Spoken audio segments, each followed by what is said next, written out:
Welcome back, class. It's super nice to have you here.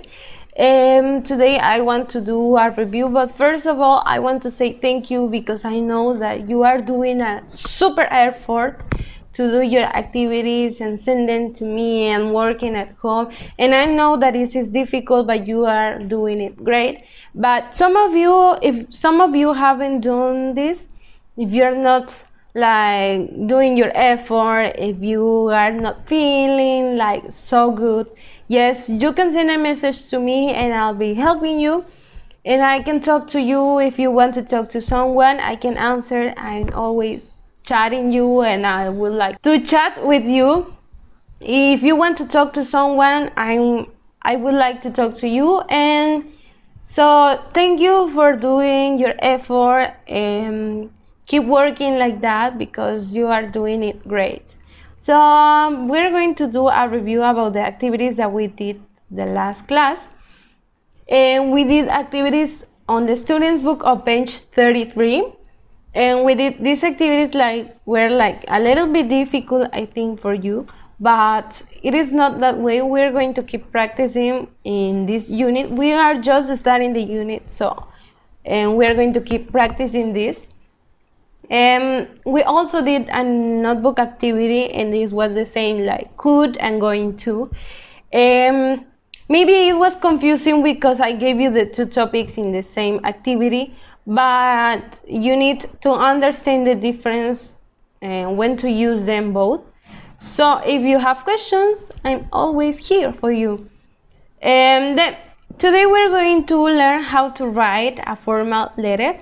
This is in the student's book and it's on page 36. And it's an activity, but I'm going to use it as an example. First of all, the formal letters are super different from the letters that you write to your friends. And formal letters are directed to someone super important, or maybe sometimes are directed to someone older. And yes, we have in here the parts that have to be in a formal letter. First of all, we are going to write the date. For example, today is November 11th, 2020. Greeting. The greetings are like the saludos. Who are you going to send the letter to? In this case, dear Mrs. Miller, okay? And they state the idea. In this case, because we are talking about charity and fundraising and raise money, and they are like giving us an idea. The idea from Michael says, my idea for a school-wide community service program is to clean up Jackson Road Park. No one uses this wonderful park anymore because it's so dirty. So he's giving us like an idea of what he's going to talk about later in the letter.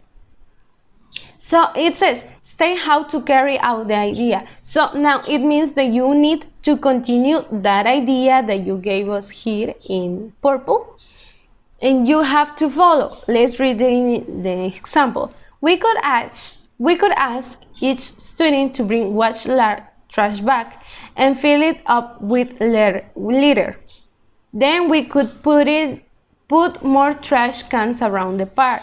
We could also put up signs asking people not to litter. Okay?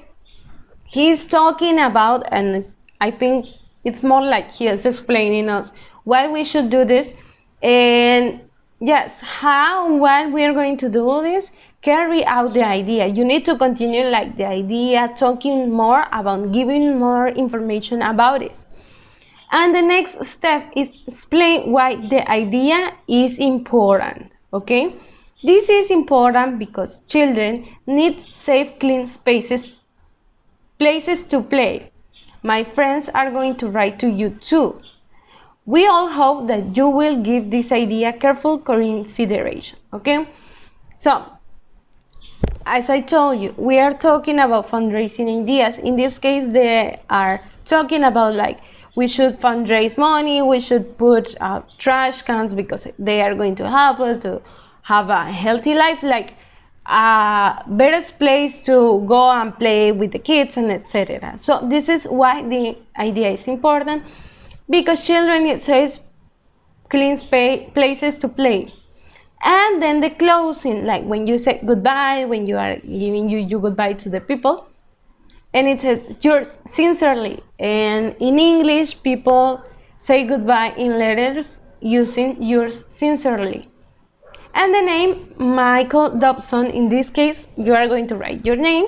And yes, because they are writing to the principal or maybe a teacher, they are writing their grade 7. So now we're going to listen to the audio on Students Book page 34, and we have an activity 11, and it says listen and read. What makes a great ad? So we're going to talk about great ads. This is an ad, the ads that you see in the streets, etc. And we're going to listen to it. So let's pay attention to it because we are going to do activities about this. Students Book, page 34. Activity 11. Listen and read. What makes a great ad? Creating an effective advertisement. What makes an advertisement effective? You can easily answer this question if you walk around the city. There are thousands of advertisements, but which one catches your eye? A good ad, short for advertisement, is one that gets your attention. If it makes you focus on the important information, too, it does its job very well. Lastly, if you still remember the message after you move on, then it's a great ad. Do the cupcakes on the poster at the bottom of the page make your mouth water? Do they make you scan the text to find out where you can get them? That's what they're there for. An ad isn't just color and pictures. You have something to say. So the next thing you should do is to decide how much text you should write. Remember that people are impatient and will rarely read a long text to see what it's about. The amount of text should be just right to get your message across. So focus on your message and say it with as few words as possible. Your choice of font, the style of letters, font size, how big or small the letters are, and font color also play an important role. You want the text to be easy to read, especially from a distance. Finally, you have to decide how you're going to organize both the pictures and the text on the space you have. A good layout helps people read the ad and communicates your message more effectively. If your poster is too busy, your message might get lost. Okay, you needed to pay attention to this because later we are going to do our own ad. In this case, we have an example of an advertisement. It says cake sale. Help the karate club raise money for a field trip. Enjoy a delicious cupcake today, only 50 cents. Time, 12 o'clock to 2 p.m. Place, school gym. Now we have the activity 12. Look at the passage, circle the correct words. You are going to read this and circle the correct word. It's super easy. Think big activity. Name one ad that you seen. Why is it effective? Maybe an ad that you've seen in the street, like selling hamburgers, or what else about a school. There are different kinds of ads that you can see on the street, maybe also on the internet if you use it. And yes, so why is it effective? Now, next we have an activity for page 35. And we have also another listening. In 13 says, listen and read. What problem do many older people have? We have the content words that you can find on the internet or use a dictionary, and the listening is called Generations of Health. Let's listen because we are going to do activities about this. Students Book, page 35. Activity 13. Listen and read. What problem do many older people have? Generations of help. The population in many parts of the world is getting older. There are now more than 7 billion people, and it's possible that the number of people who are over the age of 65 will double by the year 2050. With higher numbers of older people, there is a new problem seen in many parts of the world.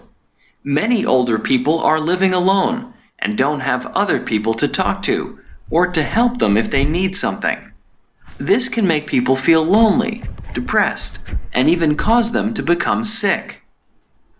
The good news is that there are groups around the world that are trying to help. The local government in Adachi City in Japan started the Zero Isolation Project in 2013. More than 500 volunteers visit people over the age of 70, talk to them, help them if they have problems, and help them to join social groups in their city.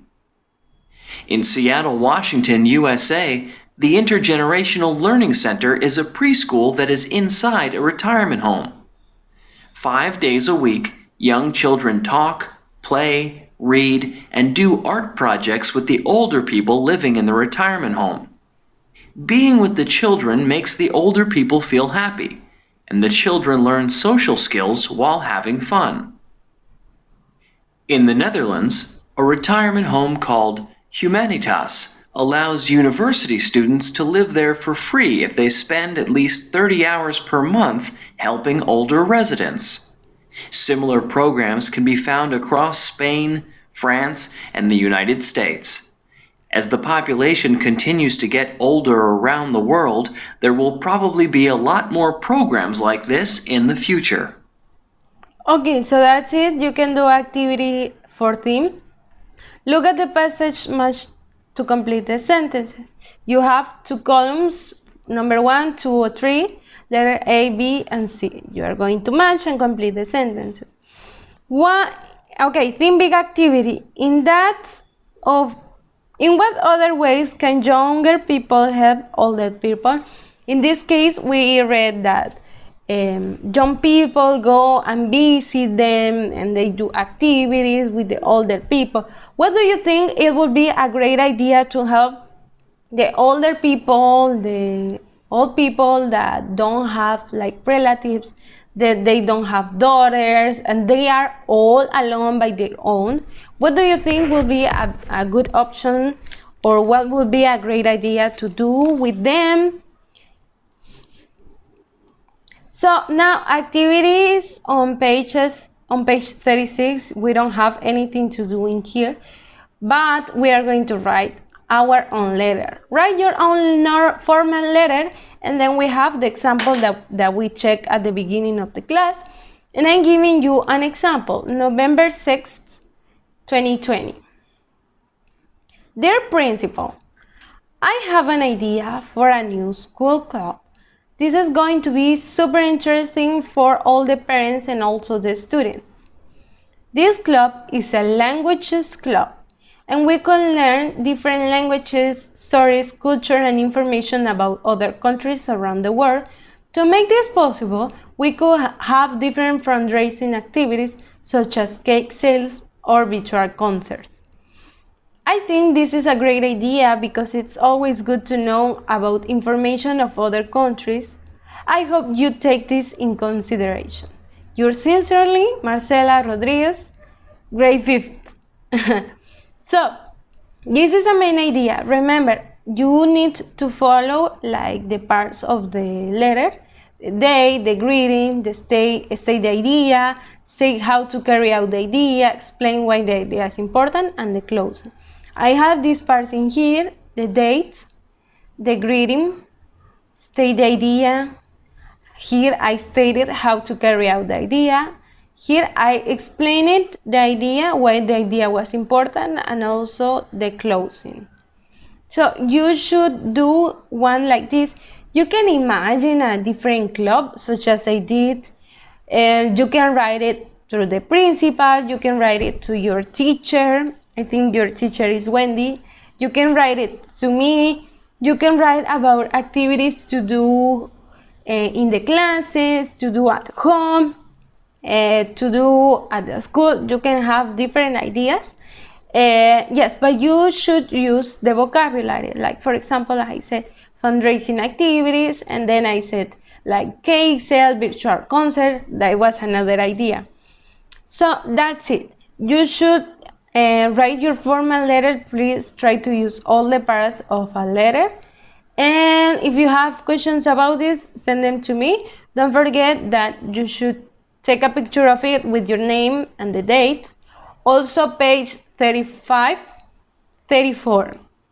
And send them to me, and that's it. I'll see you tomorrow. Remember that tomorrow we have the Zoom meeting, and we're going to be using the Step Inside book. I promise that this reading is not going to be about or that long as the ones that we've been learning, but try to be on time, try to be there, try to have your camera on and participate a lot.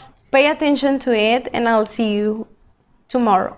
Have a nice day today. Goodbye.